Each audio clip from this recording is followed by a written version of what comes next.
Seja bem-vindo à Primeira Igreja Batista do Pará. Seu vídeo já vai começar. Mas antes, não esqueça de se inscrever, dar o like e ativar as notificações. Boa noite, amada igreja, a graça e a paz de Cristo Jesus, amém? Hoje nós vamos dar continuidade à nossa série de exposições na primeira carta do apóstolo João. Uma curiosidade para os irmãos é que nós estamos na 28ª exposição nessa carta, que completou em julho, agora 1 ano que nós estamos avançando versículo por versículo nesta carta, e hoje nós vamos considerar o verso 24 do capítulo 3º. Eu peço que os queridos abram a Bíblia na primeira carta do apóstolo João, no capítulo 3º, o último versículo do capítulo 3º, o versículo 24. Alguns anos atrás, eu assisti uma reportagem sobre um projeto de conciliação realizado pelo Tribunal de Justiça de São Paulo. Para quem não está habituado com o linguajar jurídico, projeto de conciliação é um procedimento muito comum em tribunais com a finalidade de realizar acordos, conciliar partes e resolver a maior quantidade possível de processos. No projeto específico da reportagem, a finalidade da realização dos acordos, dos processos, era resolver problemas relacionados à família, especialmente pessoas que ajuizavam demandas para reconhecimento de paternidade, para que o pai reconhecesse A, B, C ou D como seu filho biológico. Nesse tipo de demanda, geralmente pais que abandonaram seus filhos há muito tempo, às vezes até no período gestacional, são processados para que reconheçam legalmente aqueles filhos abandonados. O que mais me chamou a atenção na reportagem foi que, na maioria dos casos, esses filhos já eram adultos, às vezes casados, tinham seus próprios filhos, independência financeira, e ainda assim se colocavam em toda essa demanda para o reconhecimento de paternidade. Não há nada de errado nessa busca em si, imagino eu. Porém, pessoalmente, nunca consegui entender um anseio de conhecer um pai com quem nunca se teve contato, salvo, claro, em casos de ajuda financeira. O filho quer reconhecimento do pai para que o pai ajude no sustento. Eu não estou dizendo que é certo nem errado. Eu estou dizendo que nesses casos, em busca de ajuda financeira, eu consigo entender a razão. Mas aqueles que foram abandonados pelos pais há décadas, às vezes nem conheceram, e entram com demandas, entram com processos, já tem família, já tem independência, eu não entendo essa necessidade. Mas isso é uma opinião pessoal, não condeno quem faz o contrário. Infelizmente, nesse mundo caído, muitos homens não entendem a responsabilidade de serem pais. E por isso são os principais responsáveis por esse tipo de demanda. No entanto, para mim, relacionamentos sempre surgiram e se fortaleceram por meio da convivência. Logo, por que querer conhecer alguém que eu nunca convivi? Será que apenas laços biológicos são suficientes para gerar essa necessidade de busca? Confesso que continuo sem entender. Felizmente, do outro lado, o relacionamento do crente com o Pai Celestial é bem diferente. Deus é um Pai que exige de seus filhos convivência, ou melhor, permanência.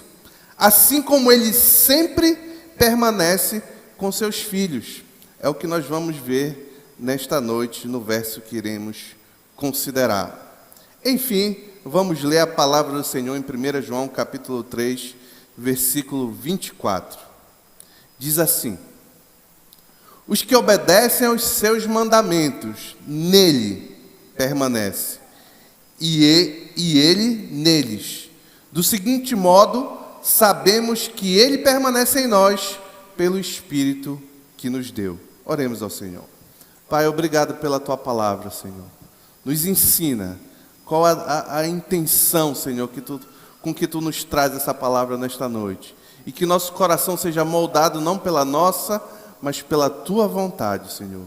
É o que te pedimos em nome de Jesus. Amém. Em meio a falsos mestres que circulavam as igrejas da Ásia, esses que negavam a encarnação do Senhor Jesus, diziam que Jesus não tinha vindo em carne, que era impossível, diziam que uma vida imoral poderia ser vivida e ao mesmo tempo fazer parte da igreja, negavam a necessidade de ajudar os irmãos necessitados. Em meio a falsos mestres que ensinavam tudo isso, João escreveu os 3 primeiros capítulos da carta para capacitar a igreja a reconhecer quem de fato possuía comunhão com a igreja, quem de fato era filho de Deus. Esse é o objetivo principal dos 3 primeiros capítulos da carta, que nós estamos encerrando hoje, os 3 primeiros capítulos, não a carta, claro. Os principais distintivos, segundo João, apontados para diferenciar aqueles que eram daqueles que não eram verdadeiramente integrantes da igreja, são 2. Obediência a Deus, 1 João 2,3, nós acabamos de cantar aqui. Então, o primeiro requisito para se averiguar quem de fato faz parte da igreja é obediência à vontade do Senhor. E o segundo é o amor ao próximo, a dedicação, amor bíblico, que é a dedicação de coração para servir. Eu disse aqui domingo último, e vou repetir agora, que se você, já estamos 1 ano na série, né? Se você acompanhar essa série, você sair com esse aprendizado que eu acabei de citar, esses 2 requisitos, para mim, já vai ter valido a pena. Que para ser filho de Deus, para integrar a igreja verdadeiramente, você deve buscar obedecer a Deus e amar o próximo. Isso aí é inegociável na fé cristã. Mas o capítulo 3 não trata somente disso. Nos versos 7 a 10, vimos, quando consideramos, uma dura mensagem do apóstolo João sobre a filiação espiritual dos homens, que o apóstolo concluiu da seguinte forma. Note essa dura palavra do apóstolo João, lá em 1 João capítulo 3, verso 10. Desta forma, sabemos quem são os filhos de Deus e quem são os filhos do diabo. E João vai dizer qual é a forma. Quem não pratica a justiça não procede de Deus. Ou seja, quem não anda numa vida de busca de santidade, de fazer a vontade de Deus, não procede de Deus. Tampouco, ou seja, em adição, tampouco quem não ama seu irmão, quem de alguma forma não se dedica a servir o seu irmão em Cristo.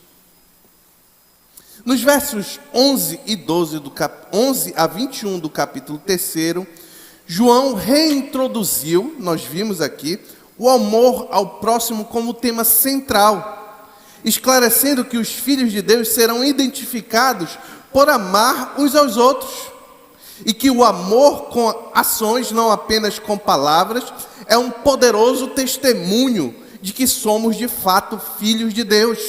Nós vimos isso aqui. João quis ensinar que se você sente no seu coração o amor sincero, o amor de serviço, o amor sacrificial pelo seu irmão, é uma prova irrefutável de que você é filho de Deus no seu coração. Na penúltima mensagem, no verso 22, vimos que Deus não é um gênio da lâmpada, obrigado a realizar os desejos dos seus mestres humanos, mas que Ele concede os pedidos quando lhe apraz, se seus filhos obedecem o que ele manda e fazem o que lhe agrada. Não há garantia de que se eu fizer isso, eu vou responder, mas é agradável a Deus fazer dessa forma. Na última mensagem, então, no verso anterior que vamos considerar hoje, no verso 23 do capítulo 3, vimos que é impossível agradar a Deus sem crer em Jesus Cristo, o seu Filho, como Deus e homem, sem crer na divindade e na humanidade do Senhor Jesus.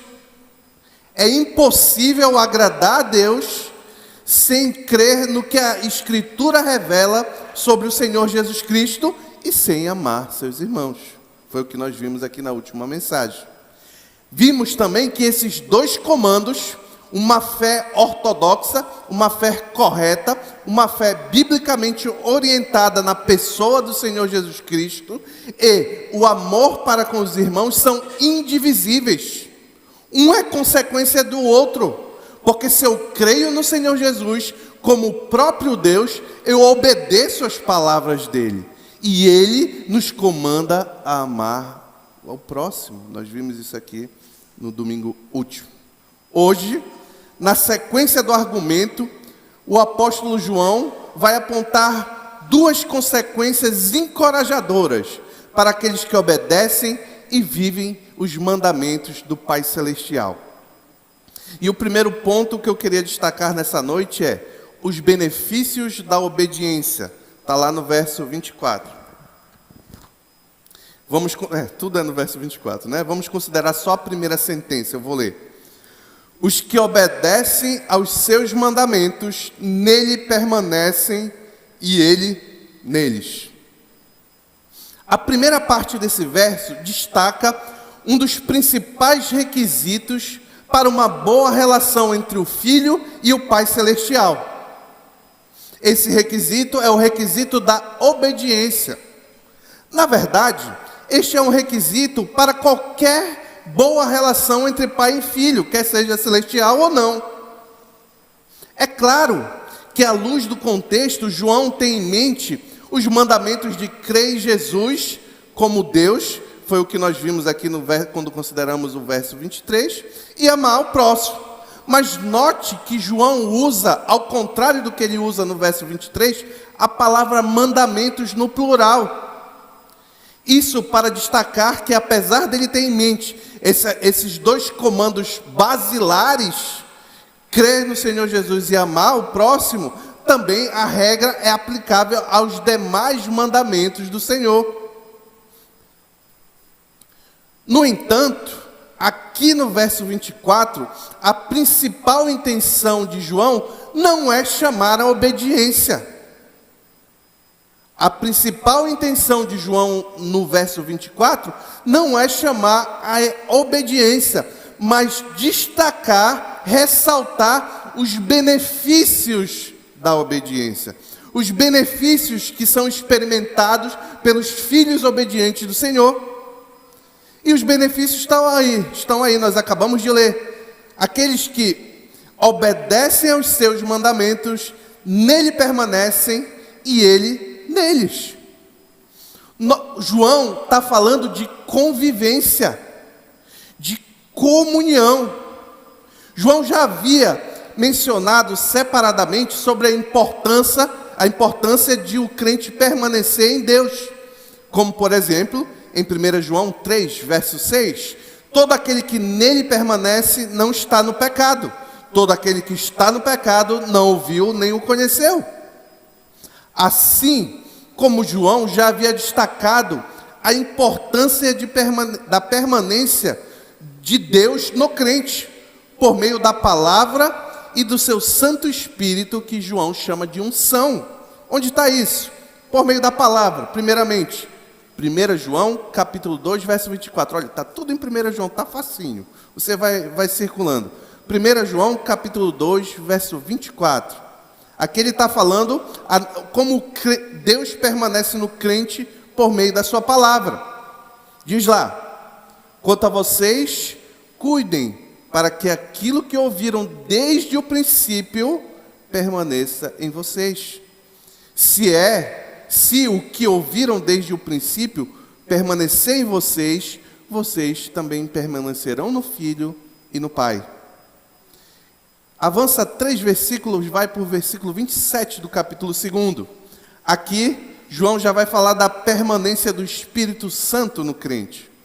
Ele vai dizer: quanto a vocês, a unção que receberam dele permanece em vocês, a igreja.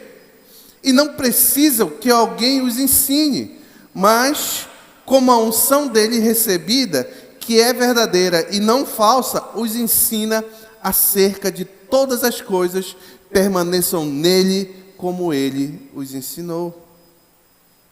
Da mesma forma, em sentido oposto, João, se referindo aos falsos mestres, ensinou que aqueles que não permanecem em Deus revelam, na verdade, que nunca foram filhos de Deus. Está lá no capítulo 2, 1 João capítulo 2, verso 19. Eles saíram do nosso meio, os falsos mestres, mas na realidade não eram dos nossos, pois se fossem dos nossos, teriam permanecido conosco. O fato de terem saído mostra que nenhum deles era dos nossos. Agora, aqui no versículo 24 do capítulo 3, João traz mais uma vez o conceito de permanecer, um dos mais importantes dessa epístola, para destacar que a permanência recíproca entre o crente e Deus e o crente, gera convivência mútua, e só é possível naqueles que perseveram em obediência e amor ao próximo. Certamente, João replica um ensino exaustivo recebido do próprio Jesus Cristo, sobre a necessidade que todo cristão tem de permanecer nele. Veja, abra o Evangelho de João, capítulo 15, versículo 3 a 10, e veja quantas vezes nosso Senhor Jesus conclama os seus seguidores, os seus discípulos, a permanecer nele. Em uma pequena porção que nós vamos ler, do verso 3 a 10 do capítulo 15, nosso Senhor Jesus Cristo, cita a palavra permanecer ou similares 10 vezes, meu irmão. 10 vezes, preste atenção. João capítulo 15, versos 3 a 10. Vocês já estão limpos pela palavra que lhes tenho falado. Ah, lá vai começar agora. Permaneçam, é Jesus falando aqui. Permaneçam em mim e eu permanecerei em vocês. Nenhum ramo pode dar fruto de si mesmo se não permanecer na videira. Vocês também podem dar fruto, senão vocês não podem dar frutos, se não permanecerem em mim. Eu sou a videira, vocês são os ramos. Se alguém permanecer em mim e eu nele, esse dará muito fruto, pois sem mim vocês nada podem fazer, não podem fazer coisa alguma. Se alguém não permanecer em mim, será como o ramo que é jogado fora e seca. Tais ramos são apanhados, lançados ao fogo e queimados. Se vocês permanecerem em mim e as minhas palavras permanecerem em vocês, pedirão o que quiserem e lhes será concedido. A mesma coisa que João ensinou, que nós vimos aqui há 2 exposições atrás. Continua o texto no verso 8. Meu Pai é glorificado pelo fato de vocês darem muito fruto, e assim serão meus discípulos. Como o Pai me amou, assim eu os amei. Permaneçam no meu amor. Se vocês obedecerem aos meus mandamentos, permanecerão no meu amor. Assim como tenho obedecido aos mandamentos de meu Pai, e eu em seu amor permaneço. Acho que são até 11 vezes e não 10. Note como o ensino que João está replicando em sua carta agora, ele recebeu exaustivamente do Senhor Jesus. Segundo o nosso Senhor Jesus Cristo, a permanência mútua do crente nele e ele no crente é evidenciado pela guarda dos mandamentos, bem como pelo amor aos irmãos. É interessante quando João escreve, e às vezes eu propositalmente não esclareço, quando João escreve, ele mescla, ele reveza o permanecer em Cristo, em Deus, de forma que às vezes nós nem sabemos que se ele está se referindo a Cristo ou Deus, mas isso tem uma razão. É porque João não vê diferença, e nós não devemos ver também. Jesus Cristo é Deus. A permanência em Deus, meus irmãos, o que nós podemos aprender então com isso, é que ela não é uma experiência mística, mas a permanência em Deus e a permanência de Deus em nós consiste em um se dedicar para viver à luz da vontade de Deus. Consiste naquele que professa e persevera no ensino das Escrituras. Isso é o que João, é o que o nosso Senhor Jesus Cristo, é o que a Escritura ensina sobre permanecer no Senhor, sobre ter comunhão, sobre conviver com o Senhor. Há umas lições para mim e para você aqui. Todo pai, sem exceção, eu sou pai agora, eu posso falar, todo pai ama um filho obediente. Eu nunca vi um pai que diz, não, eu gosto porque o meu filho é desobediente. Ele pode gostar do filho apesar da desobediência, e geralmente gosta, ama apesar da desobediência, mas eu nunca vi um pai que diz, não, eu gosto da desobediência. Eu nunca vi. Afinal, esse é o desejo de todos os pais, que seus filhos sejam em alguma medida obedientes. Pois aos pais crentes e a todo crente eu lembro que nós somos também filhos de um Pai Celestial, que da mesma forma, mas em uma proporção perfeita e ideal, Ele deseja a obediência de seus filhos. Vamos entender a lógica, primeiro vamos olhar aqui para a lógica humana da obediência. Via de regra, os pais desejam que seus filhos obedeçam para ensinar, conduzir, proibir os filhos, de forma que os filhos, pelo menos esse é o teórico, tá, meus irmãos? Para conduzir de forma que os filhos não sofram, não se machuquem, não cometam erros que os pais cometeram. A ideia é que os pais de alguma forma querem ajudar os filhos no desenvolvimento, evitando a maior quantidade possível de problema para os filhos. Essa é a lógica humana do pai que impõe regras e limite aos filhos. Essa é a regra do pai que quer que, por exemplo, eu vou falar no meu caso, eu quero que a minha filha cresça santa, que ame ao Senhor. Essa é a lógica.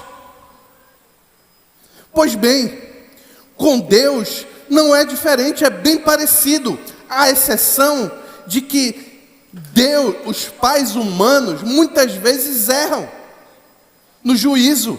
Às vezes eles querem, a intenção pode ser boa, e eu estou falando teórico, eu estou falando da regra, eu não estou falando do pai ruim, que quer o mal do filho, esquece isso, eu estou falando da regra. Por mais que ele tenha boas intenções para com os filhos, ele pode errar aqui e ali, mas Deus é diferente, porque Ele é o Deus celestial perfeito, que nunca erra. Por isso, nós, filhos de Deus, não temos desculpa para não buscar obedecer à vontade de Deus. É por isso que Paulo ensina lá em Romanos 12:2, não se amoldem ao padrão deste mundo, mas transformem-se pela renovação da sua mente, para que sejam capazes de experimentar e comprovar. Está aqui o ponto, olha o desejo. Porque Deus quer que a nossa mente se molde, que a gente abandone os padrões do mundo, que a gente obedeça a Ele. Porque, como um Pai Celestial e amoroso, Ele faz isso para que nós possamos experimentar e comprovar a boa, agradável e perfeita vontade de Deus. Não existe um pai melhor do que esse. Eu acho curioso, às vezes, que eu ouço pessoas afirmando que desejam ter uma experiência com Deus. Muitos dizem, eu quero sentir o amor de Deus. Jesus nos ensina como? Dedicando a sua vida para que em cada decisão diária você faça a vontade dele. Nesse caso, o amor de Deus permanecerá em você.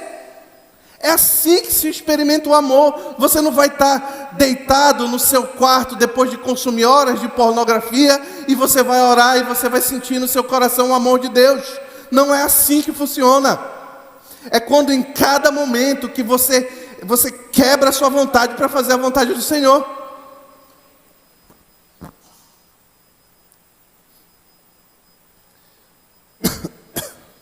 Eu vou contar aqui uma experiência, pode parecer cômica, mas foi uma experiência muito espiritual para mim, meus irmãos. Isso tem uns meses já, nós temos um cachorrinho lá em casa, eu levei ele para passear. Eu já contei no curso de masculinidade aqui, quem fez vai lembrar dessa história. E levei o cachorrinho para passear, e depois do passeio levei ele para tomar banho. Voltando para casa, o cachorro fez as necessidades no meio da rua. E aí eu parei uns instantes ali e eu tinha 3 opções. Eu estava no meio do caminho, 3 opções. A primeira que veio à mente, vou deixar aí como está mesmo. Vou deixar as necessidades aí. 2, vou voltar lá no pet shop e vou pegar uma sacola plástica para poder recolher as necessidades. 3, eu vou lá em casa, pegar uma sacola plástica e voltar aqui para recolher as necessidades. Na hora, o meu primeiro impulso foi, deixa aí, todo mundo deixa, a rua estava cheia. Mas eu disse assim, não, para agradar a Deus, eu vou voltar lá no pet shop. Voltei e peguei uma sacola. É uma coisa prática, uma coisa, pode parecer ridícula, mas isso aqui é o que o nosso Senhor Jesus Cristo, e João está dizendo que significa permanecer. É quando, apesar do seu desejo, você quebra a sua vontade para fazer aquilo que é agradável a Deus. É por isso que Paulo vai dizer lá, olha, quer você coma, quer você beba, tudo faça para glorificar o nome do Senhor. É dessa forma que você permanece em Deus, Deus permanece em você e você sente o amor de Deus. Nós devemos, meus irmãos, buscar conhecer o nosso Pai Celestial, conhecer a vontade dEle, nos esforçar por isso. Isso que significa viver no centro da vontade de Deus. Não é o que muitos dizem tolice aí na internet, nas igrejas. Viver no centro da vontade de Deus é como um filho que sempre busca agradar o pai, obedecendo o que ele comanda. É muito estranho quando pessoas, igrejas e etc., líderes que professam fé em Deus, mas na forma de pensar defende um comportamento completamente alheio à vontade de Deus. Outro dia eu vi um vídeo na internet, um absurdo. É uma igreja luterana, acho que é na Inglaterra, não sei aonde, que eles modificaram o credo apostólico, que eu falei aqui umas 2 ou 3 pregações atrás. Eles modificaram esse importante documento da igreja que resume ali a doutrina dos apóstolos. Eles pegaram e modificaram para meter uma cara LGBT no documento. Isso é um absurdo. Não estão preocupados em obedecer à vontade de Deus, estão preocupados em fazer a própria vontade. Da mesma forma, todo líder, desconfie, meu irmão, minha irmã, de todo líder, toda igreja que defende aborto, que defende o movimento LGBT, feminismo, adultério, egoísmo, fofoca, contenda. Desconfie. Não revela, é o que João está ensinando, não revela o caráter do Filho de Deus. Aqui há um encorajamento de Deus para que os santos permaneçam nos esforços de obediência. A obediência para o crente não é a causa pelo qual recebemos o amor de Deus, mas é a consequência do amor que já foi derramado por Deus em nós. Com isso, você que está me ouvindo, que já se entregou a sua vida ao Senhor Jesus, que professa ser um filho de Deus, que confia verdadeiramente do Senhor Jesus, você que está me ouvindo, você pode vencer todas essas ideologias mundanas. Você pode vencer a pornografia, você pode vencer a mentira, você pode vencer a murmuração, a ansiedade, você pode vencer a agressividade. Não sou eu que digo, é a palavra do Senhor, porque vocês, o crente, foi salvo pela graça por meio da fé. Isto não vem de vós, é dom de Deus, não por obras, para que ninguém se glorie, porque somos criação de Deus, realizada em Cristo Jesus, para fazermos boas obras. O Espírito Santo habita no crente e conduz ele na vitória contra as más obras e o leva a andar em obediência e fazer boas obras. É isso que a palavra ensina. Do outro lado, sem Cristo, sem a presença do nosso Senhor Jesus Cristo na sua vida, sem o lavar regenerador do Espírito Santo, esses problemas são impossíveis de serem superados. É apenas quando você confia na obra que Cristo fez na cruz do Calvário, e isso transforma o seu coração de forma que você é grato e quer andar uma vida de obediência, é apenas assim que você pode confiar que a sua vida será transformada e você vai avançar e é capaz de vencer o pecado. Cristo morreu para que aquele que confie nele tenha poder para vencer o pecado.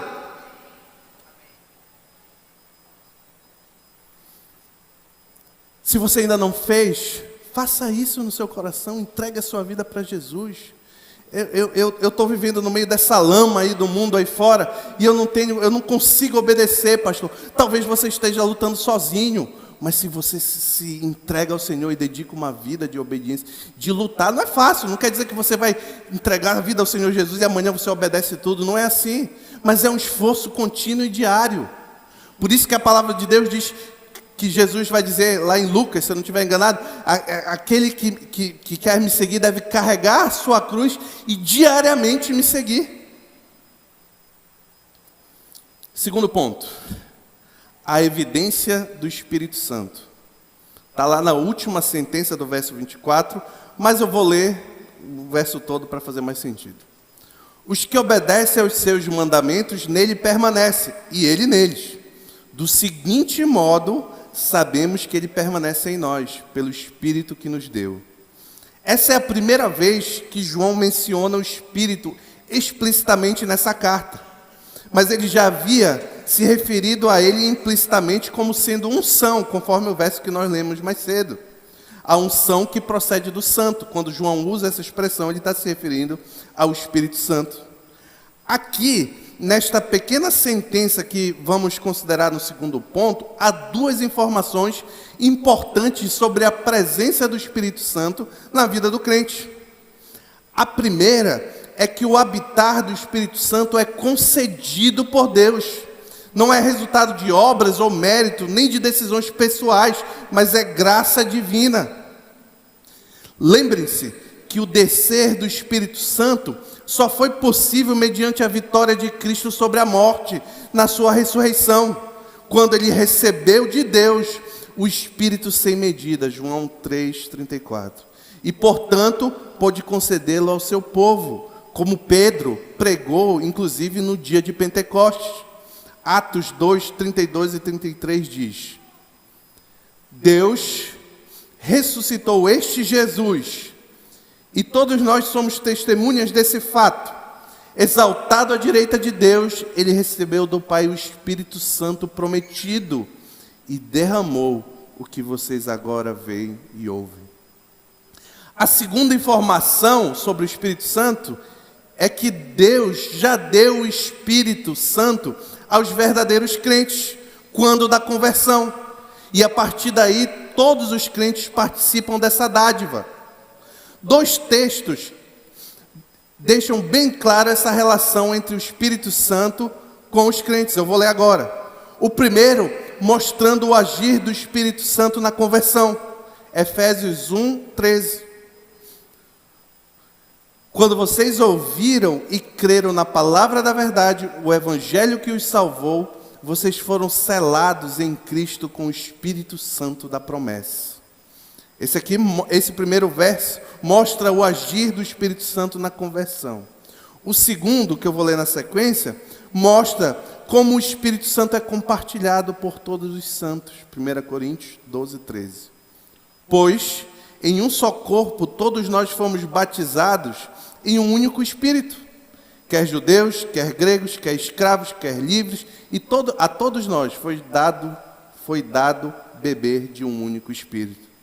Entretanto, apesar de podermos extrair essas duas verdades encorajadoras sobre o agir do Espírito Santo em nossas vidas, ainda assim não é a principal intenção do apóstolo aqui.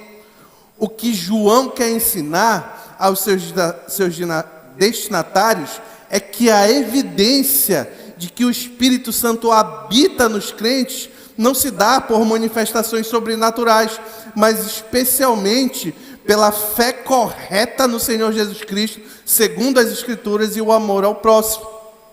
O Espírito é nosso mestre interno, que nos ilumina, esclarece e habilita a crer na verdade. Sem ele, o trabalho de pastores, líderes, mestres seriam em vão. Mas é claro que a confissão na verdade, a fé verdadeira motivada pelo Espírito, segue-se de uma vida de temor e busca por santidade. Temor ao Senhor e busca por santidade, é lógico. Se eu creio em nosso Senhor Jesus Cristo como Deus, é claro que o meu comportamento tem que ser moldado por essa fé, senão a fé que eu professo é mentirosa. E aqui também há várias lições para mim e para você. Primeiro, nada nem ninguém é capaz de converter perdidos, senão Deus pelo agir do Espírito Santo. Eventos, pregadores, apelos, de nada adianta sem o agir do Espírito Santo de Deus.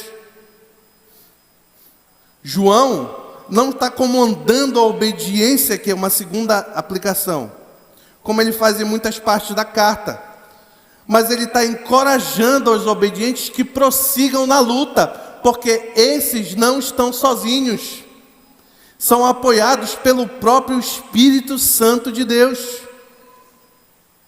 Com isso, meus irmãos, meus queridos, se nós nos esforçarmos por buscar o Senhor, aprender seus comandos, obedecer à vontade de Deus apesar da nossa, se nós lutarmos contra os nossos olhos imorais, lutarmos contra os maus pensamentos, lutarmos contra a língua venenosa, lutarmos contra o temperamento explosivo, nós devemos, se nós nos empenharmos em vencer os nossos pecados, nós saímos daqui encorajados, sabendo que o Espírito Santo de Deus habita em nós. Por mais difícil que a luta seja, isso significa que é possível vencer. É simples assim. Se nós nos dedicarmos a superar aquilo em nossas vidas que desagrada a Deus com esforço, com empenho, João está querendo dizer que isso garante que essa luta você não está lutando só, que o Espírito Santo de Deus é com você. A igreja, meus queridos, não é a reunião daqueles que não têm pecado. Pelo contrário, é possível que a igreja seja a reunião dos piores pecadores. Paulo vai dizer que na igreja estão aqueles que não são sábios, não são poderosos, não são nobres, os loucos, os fracos, os insignificantes, os desprezados, os que nada são. 1 Coríntios 1, 26, 29. Porém, apesar disso, próprio apóstolo Paulo diz em Efésios 1, a partir do verso 11, note a beleza das palavras do apóstolo Paulo. Apesar de nós, eu vou juntar esses dois versículos aqui. Apesar de nós não sermos os sábios, não sermos os poderosos, não sermos os nobres, apesar de nós sermos os loucos, os fracos, os insignificantes, desprezados, os que nada são, porém, apesar disso, nele fomos também escolhidos, tendo sido predestinados conforme o plano daquele que faz todas as coisas, segundo o propósito da sua vontade, a fim de que nós, os que primeiro esperamos em Cristo, sejamos para o louvor da sua glória. Quando vocês ouviram e creram na palavra da verdade, o evangelho que os salvou, vocês foram selados pelo Espírito Santo da promessa, selados em Cristo com o Espírito Santo da promessa, que é a garantia da nossa herança, até a redenção daqueles que pertencem a Deus, para o louvor da sua glória. Que encorajamento! Vamos sair daqui hoje, meu amado, minha amada, vamos sair daqui hoje, eu posso me esforçar por vencer isso, aquele ou aquele outro pecado, porque eu sei que o meu esforço evidencia que eu não estou lutando sozinho, que o Espírito Santo de Deus, o próprio Deus, habita em mim e me ajuda. Deus, concluindo, não é um pai ausente, como aqueles da citada reportagem, mas um Deus presente, que permanece sempre em seus filhos, como seus filhos permanecem nele, e em uma convivência alegre e celestial. Como um pai amoroso, Deus nos conduz amorosamente por sua palavra, e a palavra do Senhor, os seus filhos são selados pelo Espírito Santo, e por isso desejam e amam obedecê-lo, pois como João ensinou, e nós vamos considerar mais na frente na série de exposição, os seus mandamentos, os mandamentos do Senhor, não são pesados, até porque nós não carregamos sozinhos quando buscamos o Senhor. Em nome de Jesus, amém.